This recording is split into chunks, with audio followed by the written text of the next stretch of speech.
새날이 밝았습니다. 오늘 또 주님 바라보면서 승리하는 그런 귀한 날이 되길 원합니다. 묵도하심으로 주님 앞에 나오시겠습니다.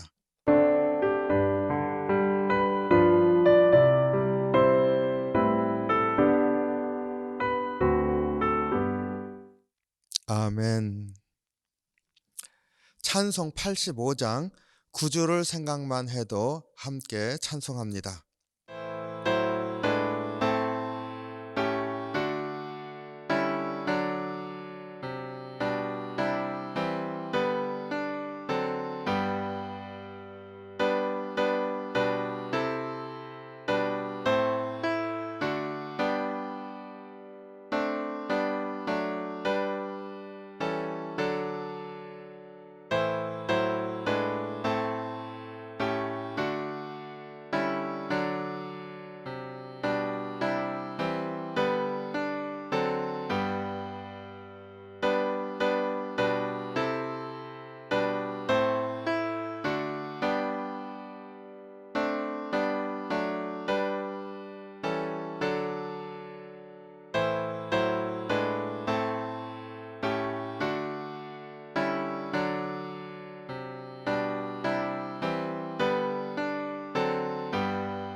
오늘 우리에게 주시는 말씀 예레미야 33장 14절로 26절 말씀입니다.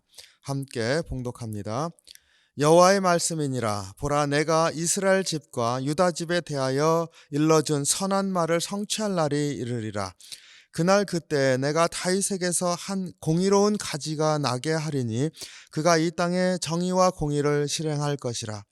그날에 유다가 구원을 받겠고 예루살렘이 안전히 살 것이며 이 성은 여호와는 우리의 의라는 이름을 얻으리라. 여호와께서 이와 같이 말씀하시니라. 이스라엘의 집에 왕위에 앉을 사람이 다윗에게 영원히 끊어지지 아니할 것이며 내 앞에서 번제를 드리며 소제를 사르며 다른 제사를 항상 드릴 레위 사람 제사장들도 끊어지지 아니하리라 하시니라. 여호와의 말씀이 예레미야에게 임하니라. 이르시되 여호와께서 이와 같이 말씀하시니라. 너희가 능히 낮에 대한 나의 언약과 밤에 대한 나의 언약을 깨뜨려 주야로 그 때를 잃게 할 수 있을진데 내 종 다윗에게 세운 나의 언약도 깨뜨려 그에게 그의 자리에 앉아 다스릴 아들이 없게 할 수 있겠으며 내가 나를 섬기는 레위인 제사장들에게 세운 언약도 파할 수 있으리라. 하늘의 만상은 셀 수 없으며 바다의 모래는 측량할 수 없나니 내가 그와 같이 내 종 다윗의 자손과 나를 섬기는 레위인을 번성하게 하리라 하시니라.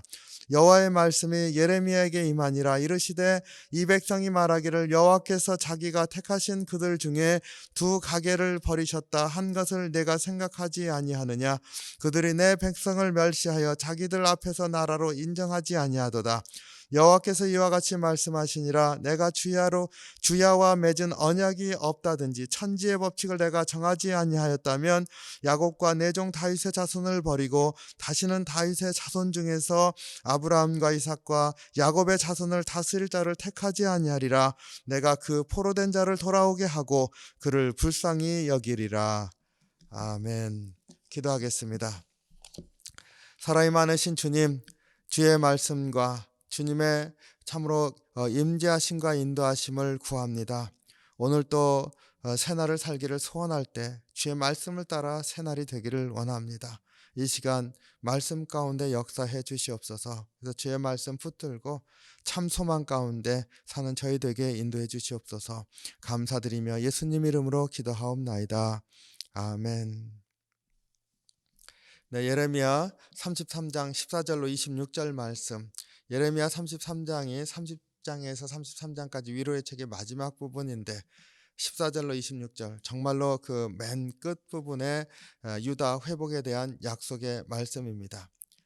이 유다와 이스라엘 회복에 대한 약속의 말씀을 어제 본문에서 그 회복되는 것에 대해서 이렇게 그렸는데요. 거기에 더하여서 하나님께서 주시는 약속의 말씀을 이렇게 볼 때 우리로 다시 한번 그 말씀 안에서 우리가 심령에 새겨야 될 것이 있구나 하는 것을 깨닫게 됩니다. 15, 16절을 봅니다.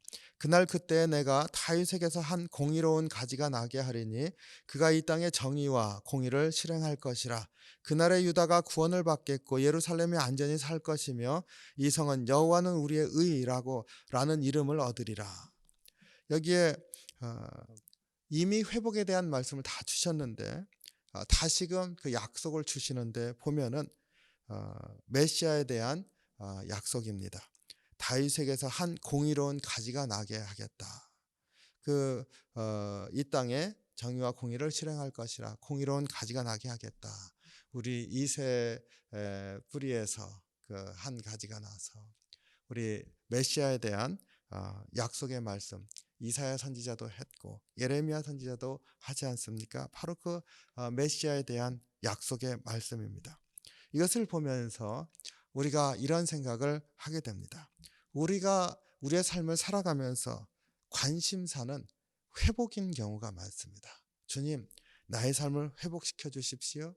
그리고 오늘 이 예레미야 선지자의 말씀 가운데서 그리고 특별히 30장에서 33장의 그 위로의 말씀의 핵심은 뭡니까? 이스라엘 백성과 유다 백성이 회복될 것이라는 거 아닙니까? 그 관심사가 회복입니다. 포로로 잡혀가 있었던 유다 백성들에게 있어서는 그 회복은 예루살렘 땅으로 다시 돌아와서 그곳에서 나라를 다시 한번 재건하는 것, 이러한 회복이 관심사일 겁니다. 그리고 오늘날 우리의 삶 가운데서 우리가 이 말씀 붙들고 읽을 때마다 주님, 망가진 우리의 삶 가운데 이러한 모습이 있습니다. 이것을 회복시켜 주십시오. 다시금 주의 백성으로 혹은 주의 자녀로 온전하게 설 수 있게 해주십시오. 회복이 우리의 관심사입니다. 그런데 그 약속 주시는 하나님은요, 약속의 끝이 회복이 아닌 것을 우리에게 보여주고 있습니다. 앞에서 회복에 대한 모습을 다 얘기를 했는데 거기에 그게 끝이 아닌 거죠. 이어지는 그 약속의 말씀이 바로 메시아에 대한 약속을 주고 있습니다. 그러니까 회복이 끝이 아니라 진짜 끝은 메시아에 대한 약속이 끝인 것이죠. 다윗에게서 한 공의로운 가지가 날 것이라. 메시아가 오시리라. 유다의 회복으로 끝나는 것이 아니라 메시아가 올 것이라. 왜 이 말씀이 그 위로의 말씀 그리고 소망을 주시는 그 회복에 대한 약속의 말씀 맨 마지막 그것을 끝내는 그 맨 마지막 자리하고 있을까요?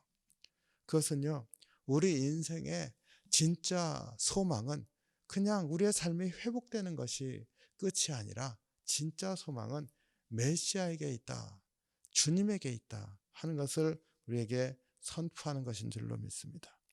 메시아가 오시면 할 일, 이 땅에 정의와 공의를 실행하고 그리고 이 성, 예루살렘 성이 여호와는 우리의 의라고 하는 그러한 이름을 얻으리라. 하나님이 우리의 의입니다. 이러한 고백이 있어서 저들은 하나님은 우리의 의입니다라고 고백하는 백성이더라. 이렇게 이름 불림 받는 그러한 역사를 이루시겠다. 이게 하나님이 메시아를 보내주시면서 이루시기를 원하시는 거죠.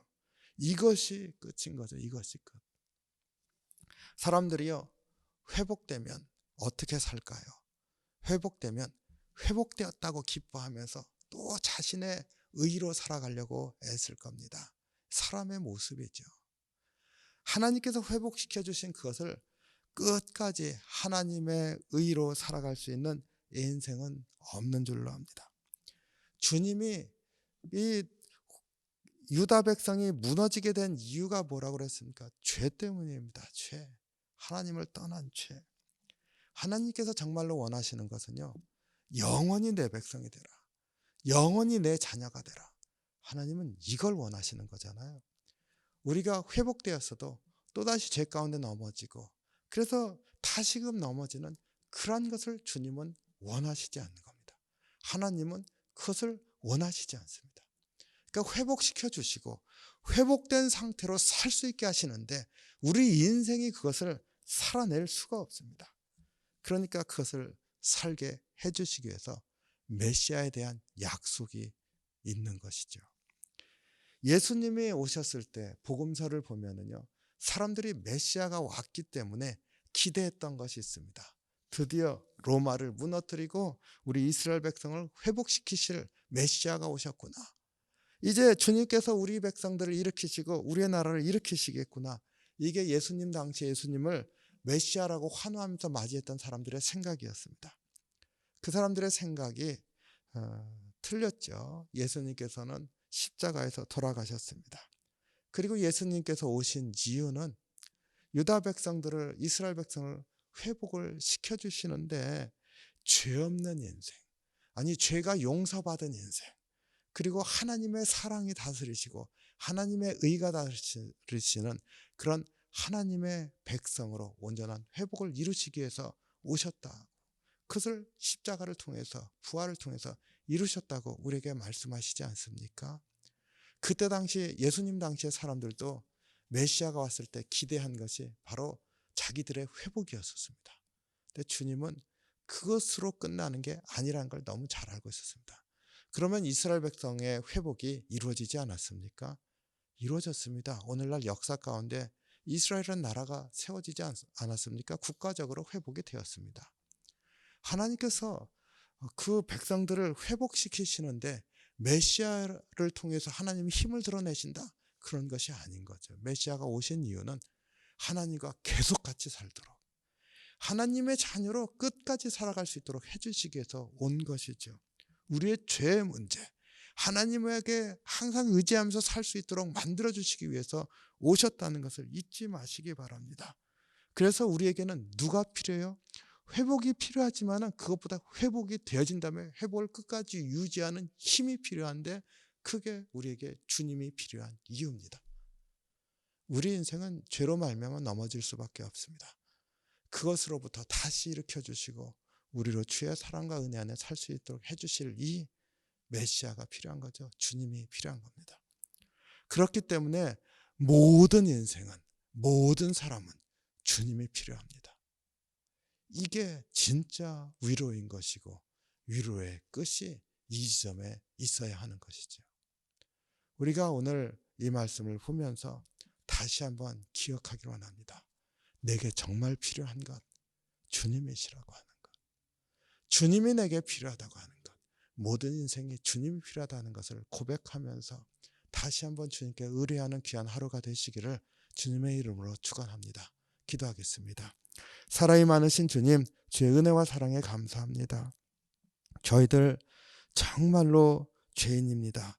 넘어질 수밖에 없는 그러한 존재입니다. 주님, 다시 한번 우리의 심령을 헤아리시고 일으켜 주시옵소서. 그리고 주님 의지하면서 하나하나 이겨나가며 살게 인도해 주시옵소서. 끝까지 주의 자녀가 되었음을 다시 한번 고백하면서 그것이 우리의 참 소망이 되게 인도해 주시옵소서. 우리 하루하루 살아가면서 현실적으로 어려운 것들 많이 있습니다. 주님께서 아시는 줄 믿습니다. 붙들어 주시고 그것도 이기게 인도해 주시옵소서. 또 오늘 하루가 참으로 다시 한번 주님 바라보면서 힘을 얻고 주님 바라면서 이겨나가는 귀한 하루가 될 수 있도록 지키시고 주님 또한 우리와 동행해 주시옵소서. 감사드리며 예수님 이름으로 기도하옵나이다. 아멘. 주기도문 하겠습니다. 하늘에 계신 우리 아버지여, 이름이 거룩히 여김을 받으시오며 나라의 마옵시며 뜻이 하늘에서 이룬 것 같이 땅에서도 이루어지이다. 오늘날 우리에게 일용할 양식을 주옵시고 우리가 우리에게 죄진 자를 사하여 준 것 같이 우리의 죄를 사하여 주옵시고 우리를 시험에 들게 하지 마옵시고 다만 악에서 구하옵소서. 대개 나라와 권세와 영광이 아버지께 영원히 있사옵나이다. 아멘.